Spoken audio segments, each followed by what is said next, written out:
Le du gouvernement Couillard continue de créer des remous. Cette fois, c'est l'abolition des subventions destinées à l'entretien de la route verte qui sème l'inquiétude au centre du Québec. Selon les élus, le réseau cyclable va se détériorer et faire fuir les touristes. Jean-François Dumas. Le retraité va l'utiliser dans 3 jours, va prendre des rails à 3 jours dessus. Pour cet habitué de la route verte, l'abolition du financement à l'entretien de la piste cyclable le fera rapidement sentir ses effets. C'est sûr, on va détruire, parce que là, il y a des trous, c'est du scolaire, ils n'en remettent pas. Hein? C'est moins beau.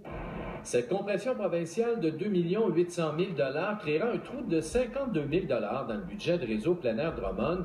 L'organisme ignore maintenant quel sort sera réservé aux responsables de l'entretien des 57 km de piste. C'est des bénévoles qui ont parti ça au départ, qui ont travaillé, mais travaillé sans arrêt depuis 20 ans pour faire une super belle route verte.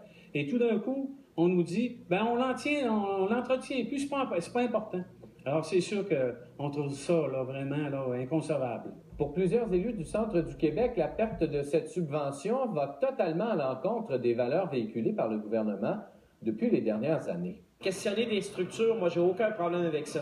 Mais lorsqu'on commence, supposons, à négliger l'entretien de routes vertes qui sont utilisées par plusieurs personnes, par la population, dans un contexte où les saines habitudes de vie sont importantes, je pense qu'il faut, être très vigilant là-dessus et surtout s'assurer des moyens qu'on mettra de l'avant pour faire en sorte que les services à la population ne seront pas touchés. Les 77 km du parc linéaire des Bois-Francs écoperont eux aussi et conséquemment le tourisme, selon cet élu. C'est 115 000 $ qu'on enlève, mais par contre, là, toutes les dépenses qui se font en hébergement et tous les repas, ainsi de suite, on a chaque année pour 2,4 millions.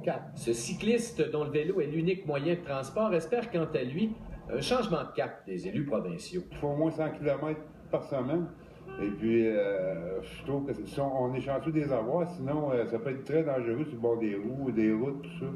Ça fait que je pense que c'est bon que ça reste là. Ça. Reste à voir si le message fera son chemin jusqu'à Québec.